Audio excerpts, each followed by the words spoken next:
Ok. Euh, il y a tellement de choses en fait dans ce que tu dis. Il y a tellement de, comme tu disais, il y a tellement de points d'entrée. Je vais répondre de façon brute à ta question.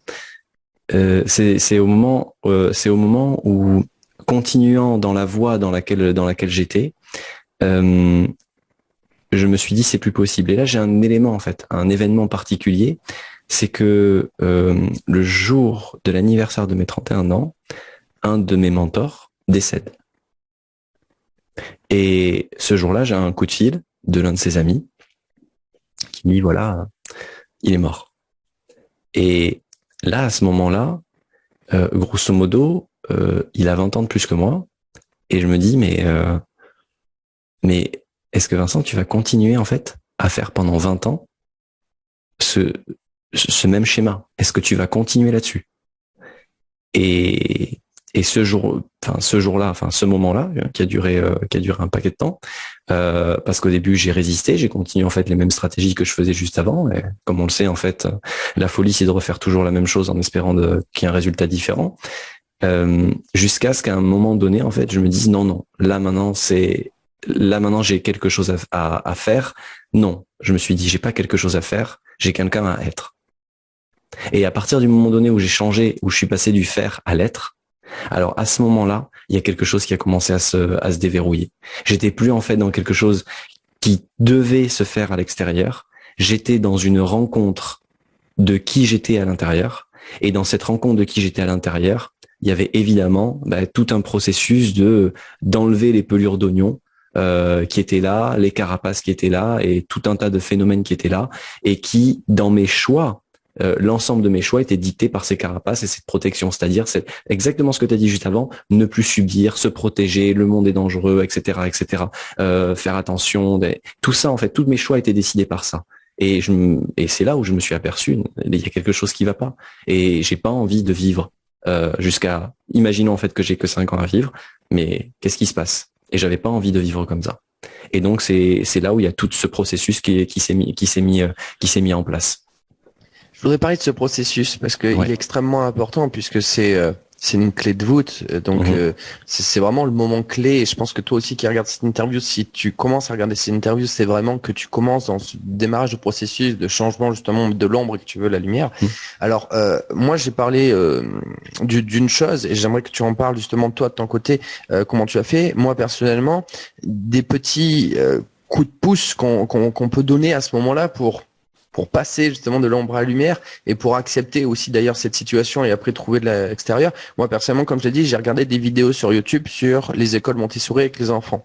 Mhm. Ça fait partie du process, c'est-à-dire le moment où j'ai plus pu m'échapper, de me dire ok, j'identifie ma différence, elle est là, un point, c'est tout.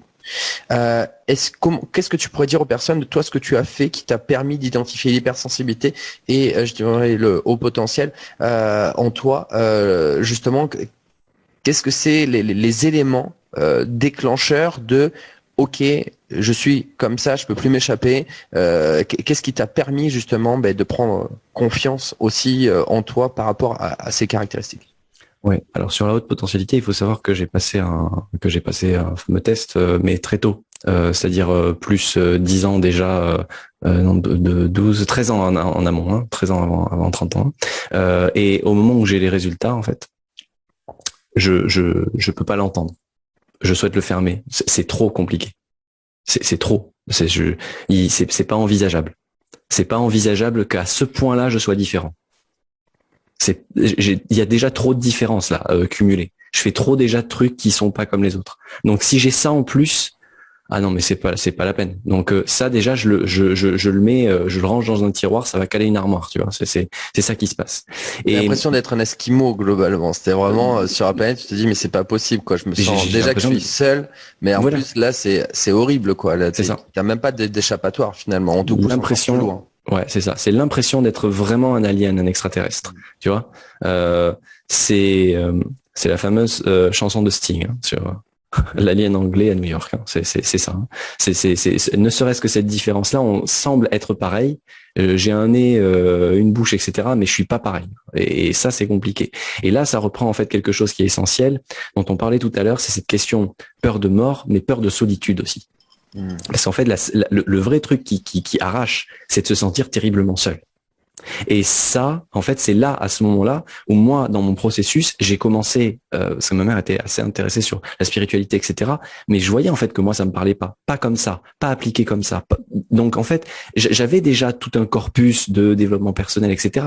Mais je voyais bien que ça m'aidait pas en termes de processus. Ça me faisait connaître des choses. Il y a la connaissance, très bien, mais la connaissance, ça résolvait pas le truc qu'il y avait à l'intérieur. Donc là, moi, j'ai commencé à me renseigner, à faire des stages. Alors des stages notamment, des stages de tantra, des stages en fait de vraiment où je vais passer en immersion 5, 7, 8, 10 jours, et je vais passer des stages en immersion où je vais vraiment aller à l'intérieur.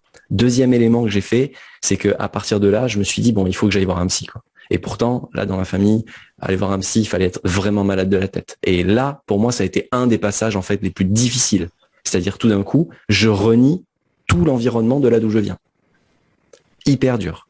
Et j'ai vu, à un moment donné, que, en allant la voir, oui, ça va mieux, je chiale tout le temps, je m'aperçois, en fait, que ma vie, c'est pas ma vie, je prends conscience, en fait, de tas de choses, mais je m'aperçois aussi que, des fois, elle fait des yeux comme ça quand je lui parle.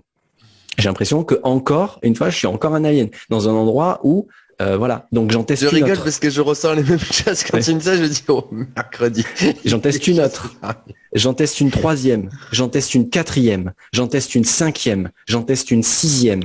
Et ensuite, je me dis bon en fait, il y a un ami qui me parle du coaching. Je dis ok, je vais me former au coaching. Donc je vais me former au coaching. Et là, pareil. J'ai l'impression d'être un extraterrestre dans l'environnement. Parce que je rentre d'un bout, je fais des trucs, et puis ensuite je fais d'autres trucs, et puis ensuite j'applique, et puis en fait finalement ils comprennent pas. Finalement je coach pas comme il faut. Je respecte pas les trucs, donc c'est pas comme ça qu'il faut faire, et puis tout ça. Et donc au final, je me rends compte que je suis accueilli nulle part. Jusqu'à ce qu'à un moment donné, quand même il y a un élément qui est fondateur, où je rencontre la maïeusthésie, Thierry Tournebise, et je commence à rencontrer en fait tout ce qu'on appelle la psychologie, la maïeusthésie, pas la maïotique, la maïeusthésie de Thierry Tournebise. Et donc, je commence à comprendre en fait ce qu'est la psychologie existentielle, et je commence à comprendre en fait ce que sont les questions existentielles, les coachings existentiels, et tous ces accompagnements là. Et je commence à lire, mais du coup, non pas des éléments qui sont dans l'ordre français, et je commence aussi à regarder un peu ce qui se passe aux États-Unis. Et là, il y a des choses en fait tout d'un coup qui font sens. Et là, j'ai des accompagnements humanistes, existentiels, qu'on appelle aussi de systémique intérieure.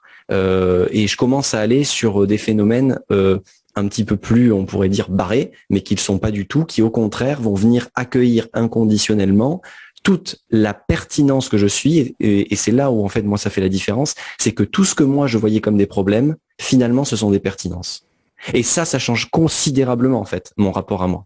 C'est-à-dire que tout d'un coup, ce que j'ai construit, ce sont les meilleurs. J'ai vraiment intégré, mais pas simplement compris. J'ai intégré en moi que tous les systèmes que j'ai construits ne me veulent que du bien, et tous les systèmes que j'ai construits ne sont là que pour m'apporter le meilleur cheminement possible avec les ressources que j'ai. Et bien sûr, des fois, c'est pas adapté. Ces fameuses croyances limitantes dont tout le monde parle. Mais à un moment donné, cette croyance limitante, elle est soutenante. Si elle s'est construite, c'est parce qu'en fait, elle était pertinente.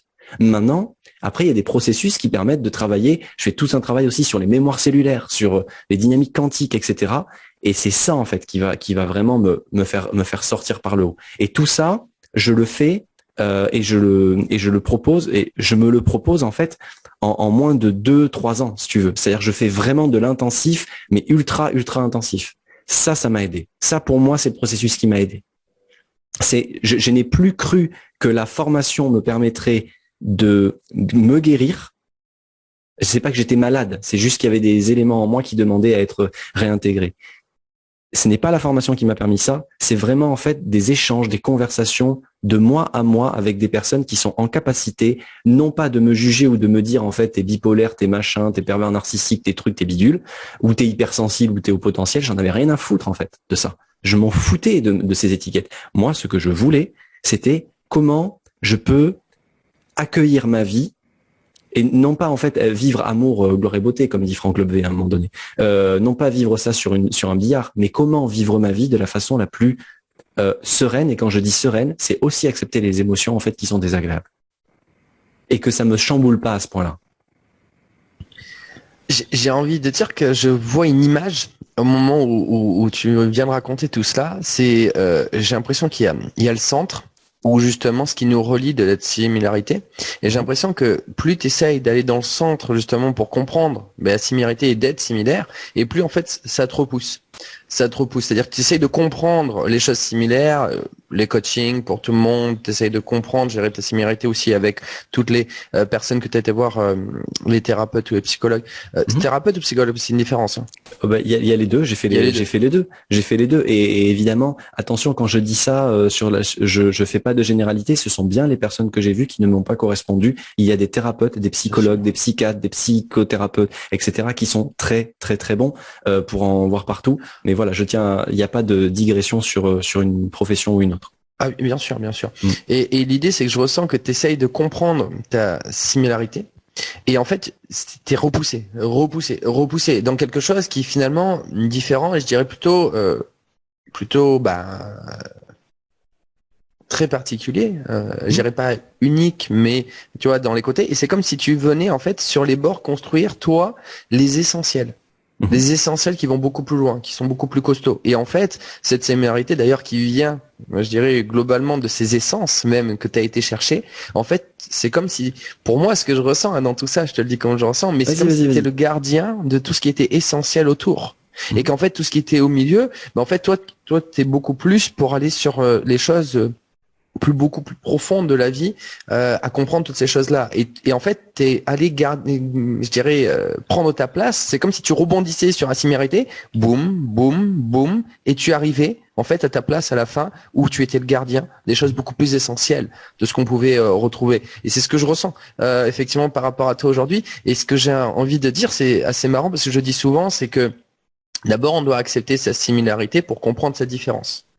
Ça, c'est mon ressenti à moi. C'est-à-dire que plus tu comprendras à quel point aussi tu as des points similaires, plus tu comprendras que ce qui n'est pas similaire devient la différence et tu peux découvrir justement tes parties authentiques à l'intérieur de toi. Et c'est intéressant parce que du coup, il y a toute cette complémentarité aussi de cette connexion et à la fois, je dirais, de cette complémentarité, cette différence. J'ai envie mince, il y avait une deuxième chose que je voulais justement rebondir par rapport à ce que tu as dit tout à la fin aussi, mais ça m'a passé. Alors, moi, ce que j'apprécie beaucoup dans tout ce que tu viens de dire, c'est vrai que tu as eu un parcours vraiment assez costaud, assez complet, et aujourd'hui, tu as un niveau qui m'impressionne et que j'apprécie beaucoup, dans le bon sens du terme, il n'y a pas d'au-dessus en dessous, mais qui m'impressionne parce que c'est vrai que c'est très... beaucoup de contenu dans tout ce que tu racontes et on ressent effectivement à la fois ce côté ça y est, je sais ce que je vais te dire. On ressent ce côté à la fois cette délicatesse dans les mots utilisés tout en ayant un contenu extrêmement complexe et structuré. Et c'est là où, pour moi, on va ressentir justement ces deux côtés, un petit peu cette finesse de chaque mot utilisé et de cette sensibilité naturelle, comme tu dis, et effectivement de cette multipotentialité, c'est-à-dire qu'on a la capacité d'aller très loin tout en prenant vraiment des routes exactement celles qu'il faut pour aller là, à cet endroit-là, vraiment très particulièrement. Alors, tu as dit justement que tu n'acceptais pas les étiquettes.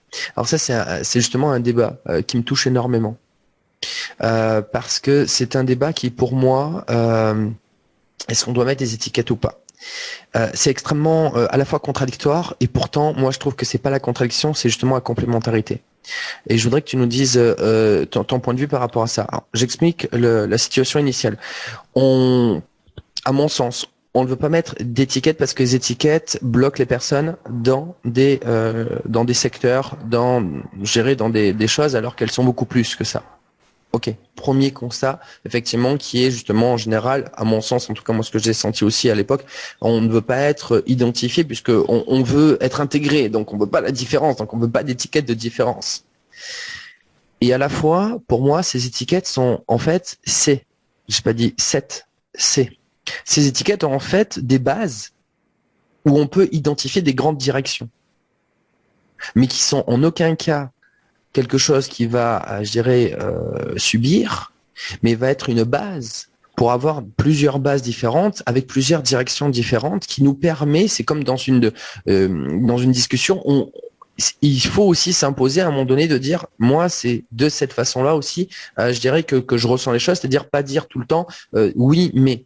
Parce qu'à un moment donné, il faut aussi asseoir, je dirais, prendre décision, être là concrètement. Et ces étiquettes, ou plutôt ces bases de mots, nous permettent d'identifier une base de connexion commune, qui nous permet ensuite d'évoluer sur toutes ces différences. D'où le fait que pour moi, c'est très important d'abord d'identifier ces bases communes et ensuite, à la fin, d'aller voir la complémentarité et surtout les différences qui vont encore au-delà de ça. Mais on a des grandes routes. Je me tais, je te laisse parler. Là, avec ce sujet-là, rien qu'à ce sujet-là, on pourrait tenir 1 heure, même plus. Il nous reste 5 minutes. Regarde, je vais te répondre en 30 secondes. En fait, c'est la différence principale que je vois dans la plupart des modèles d'ailleurs auxquels je me suis formé pour accompagner. C'est la différence entre tu es et tu as. Nous avons une sensibilité fine, nous avons des capacités de multipotentialité, nous avons un système de haute potentialité intellectuelle, mais tu n'es pas HP, tu n'es pas MP, tu n'es pas HS, tu n'es pas en fait noir, tu n'es pas blanc, c'est tu as. Et en fait, c'est la principale différence en fait, mais c'est pas simplement une petite pirouette sémantique de dire ça. C'est vraiment une interprétation, c'est-à-dire comment le cerveau va le matérialiser. Si c'est un avoir, ça veut dire que je peux développer autre chose avec cet avoir. J'ai une zone de capacité. Mes zones de capacité sont de telle et telle sorte. J'ai des zones de capacité. Je ne suis pas mes zones de capacité. Et c'est ça en fait la principale différence. Et en même temps, quand on dit ça, si on parle des étiquettes, du moment où l'étiquette on se la colle pas à soi, donc du moment où on se dit pas je suis, il n'y a pas de problème avec les étiquettes. La problématique vient du fait que je vois passer sur les réseaux pas mal. C'est ah oui mais je suis hypersensible donc, je suis HP donc, je suis MP donc. Il y a des liens de corrélation et de causalité qui sont faits simplement par l'étiquette. Non. Il y a ça, et tant mieux en fait qu'il y ait ça, parce que grâce à Hélène Aron notamment, la sensibilité fine et le travail il y a Saverio Tomasella aussi qui travaille sur ça en France, ça permet d'identifier, de se dire voilà, il y a un référentiel. Tiens, est-ce que je me retrouve là-dedans? Ah tiens, je me retrouve là-dedans. Ça veut dire que si je me retrouve là-dedans, ça veut dire que je suis pas seul. Et là, on repart en fait sur la dynamique plus haute. Je suis pas seul, donc ça veut dire qu'on est plusieurs. Donc ça veut dire que je peux rencontrer des personnes qui peuvent avoir ces capacités-là. Et comme effectivement, je pourrais rencontrer une personne qui a des capacités hypersensibles avec laquelle je m'entends super bien, toi, je peux rencontrer une personne qui a des capacités hypersensibles avec laquelle je ne m'entends pas du tout, quelqu'un d'autre. Et c'est pas parce qu'en fait, on répond aux critères hypersensibles que ça match. Et c'est ça en fait, cette finesse-là. C'est pour ça que j'ai été un peu vite sur je suis contre ou je suis pas OK avec les étiquettes, mais si j'explique et tu me donnes, merci beaucoup, l'occasion d'expliquer ça, là ça devient clair, je pense. Du coup, c'est top parce que du coup, ça m'a clarifié cette image dans ma tête, parce que je pense en fait comme si on avait des boîtes et en fait je savais pas comment le matérialiser, mais quand tu viens de le dire, c'est vraiment ça. En fait, pour moi, le tu es, c'est comme si on fermait la boîte du haut et en fait on était bloqué en bas et qu'en fait on pouvait plus bouger. C'est-à-dire qu'on était dans les boîtes et on était bloqué. C'est ça. Et du coup, quand tu dis tu as, en fait, tu ouvres la boîte du haut, tu mets un support en bas, et en fait, tu peux aller piocher où tu veux. C'est ça. Et là, tu n'es plus bloqué à l'intérieur de la boîte, mais tu vas justement piocher de ce qui te plaît pour justement faire une multitude comme un arc-en-ciel de toutes justement ces caractéristiques qui peuvent justement t'aider.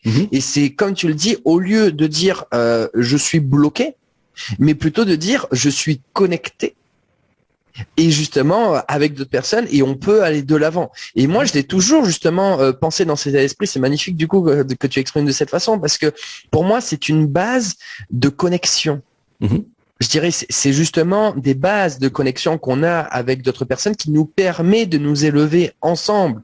Mais comme tu le dis, pas de nous, je dirais pas de s'enfermer ensemble, mais plutôt de nous élever ensemble. Parce que tout ça, ce ne sont que des bases à aller piocher et à se faire plaisir. On va respecter ton temps aussi, parce que tu m'avais dit effectivement au niveau du timing. Je voudrais que tu donnes une dernière chose, est-ce que tu peux donner pour les personnes qui découvrent justement qu'elles ont ces caractéristiques, qu'est-ce qu'elles peuvent faire aujourd'hui pour se sentir mieux avec ces caractéristiques aujourd'hui? Qu'est-ce que tu pourrais leur dire un coup de pouce pour les aider aujourd'hui? Ça c'est la question, c'est la question piège pour pas rentrer dans la magie. C'est-à-dire la question coup de pouce, tout dépend de là où elles en sont, de leur cheminement. Suivant leur expérience de vie, notamment dans l'enfance, etc. Et quand je parle d'expérience, je parle pas des événements, je parle des expériences. C'est-à-dire comment le cerveau a interprété ce truc-là. Il va être plus ou moins facile avec un petit truc de faire quelque chose. Par exemple, quelqu'un qui voudrait se mettre à mieux accueillir en fait une des émotions. La régulation émotionnelle peut aider là-dessus. La régulation émotionnelle, c'est quoi? C'est pas moi qui l'ai inventé, c'est Luc Nicon qui a travaillé en fait avec l'association Tipeee sur cette question de régulation émotionnelle, notamment au niveau somatique et donc psychique. Quand un hypersensible vit, je fais un raccourci dans les mots que je vais employer là. Quand un hypersensible vit une émotion et que ça lui prend quelque part dans le corps, en général, il y a une sensation corporelle à X ou Y endroit. Le premier des trucs, ça serait de fermer les yeux et à cet endroit-là, par exemple souvent la gorge, problématique en fait d'expression, comment je me livre au monde, ou alors dans le ventre, il y a une émotion très très forte, ou alors dans le plexus, en fait, j'ai du mal à ouvrir en fait qui je suis. Eh bien, c'est de fermer les yeux, de se poser, s'asseoir et de prendre 5 à 6 respirations dans la sensation sans vouloir la supprimer, la transformer ou la modifier. Juste respirer dans la sensation comme si l'air rentrait et sortait dans la sensation. 5 à 6 fois. Et simplement observer, sans vouloir canaliser, sans vouloir changer, sans vouloir expliquer le pourquoi, sans vouloir quoi que ce soit. Juste déjà pour apaiser et permettre au corps de procéder à son cursus naturel, c'est-à-dire dissoudre une émotion au niveau somatique. Ça, c'est vraiment une haute valeur parce que quand on réussit à faire ça déjà pour soi, ça permet après d'avoir accès à un autre niveau, un niveau supérieur. Et là, je dois être honnête, seul, c'est compliqué. J'ai essayé moi-même, j'y arrive pas. Mais déjà ça, ce que je viens de donner là, c'est déjà énorme de réussir à faire ça et surtout de le faire quand ça arrive. Je retiens 2 choses dans ce que tu viens de dire. La première, c'est surtout ça dépend de quel niveau, c'est-à-dire qu'il n'y a pas de choses magiques pour l'ensemble, effectivement, parce qu'il y a des étapes à avancer au fur et à mesure et surtout ne jamais sauter une étape, mais la vivre pleinement et trouver la solution de l'étape en question, enfin là où les solutions, les propositions des étapes auxquelles tu passes. Donc surtout pas confondre vitesse et précipitation. Donc, prendre ton temps de trouver la solution qui correspond à ta situation. Et dans ce que je viens finalement de comprendre aussi, c'est que quand tu vis quelque chose, de le vivre pleinement et de laisser aussi justement le processus naturel bien le faire évoluer et pas forcément toi essayer d'accélérer ce processus, mais de le vivre pleinement. Ce que moi je ressens, juste toute petite dernière parenthèse, c'est que quand je vis une sensation difficile, moi ça fait 6 ans et demi que je suis à l'étranger et je suis seul ici, pas toujours évident, quand je vis une situation difficile, je m'oblige à rester pendant un certain temps en fait dans cette sensation pour comprendre, je dirais, la profondeur de cette situation et pourquoi j'en suis arrivé là. Et c'est un petit peu le même principe, c'est de mettre du contenu dans qu'est-ce qui se passe à l'instant présent et de laisser le processus naturel qui est là et qui le fait très bien effectivement pour nous faire comprendre et évoluer au fur et à mesure, mais surtout de vivre pleinement finalement les choses et avec le corps de le laisser, je dirais, en paix, lui aussi nous apporter le soutien. Ouais, j'apporte une petite précision, Vincent, sur ça.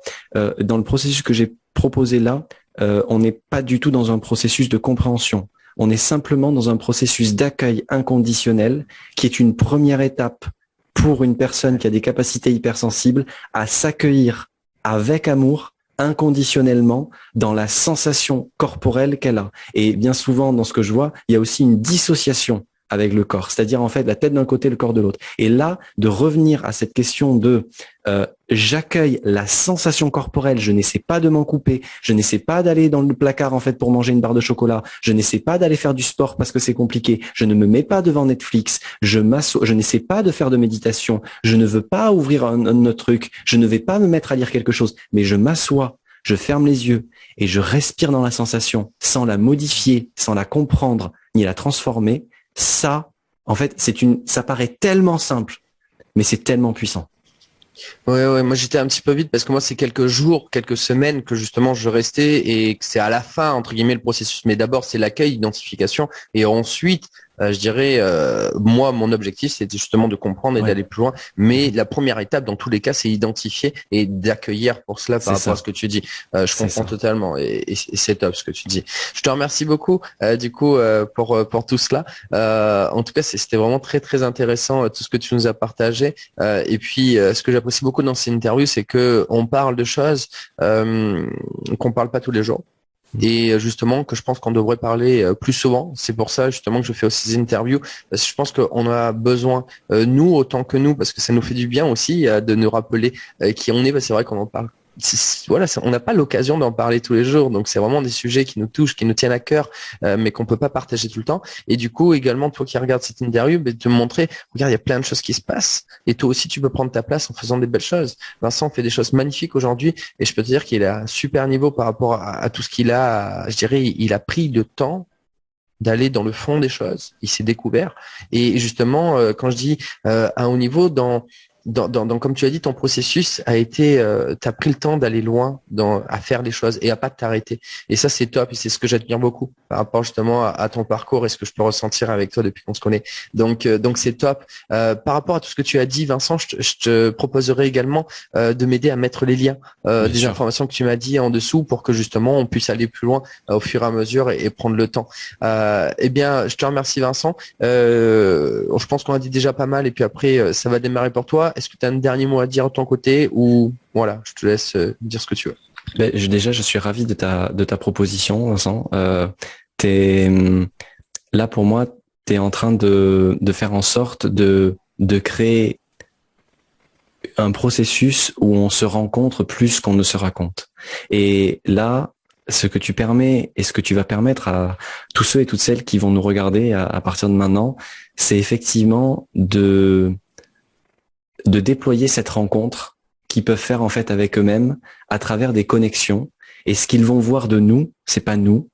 J'ai envie de te parler à toi qui écoute en fait cette vidéo. Ce que tu vas voir de moi ou de Vincent, c'est pas Vincent ou moi, c'est toi. Et donc si c'est toi, tiens, comment tu peux aller un petit peu plus loin en toi, dans cette rencontre en toi.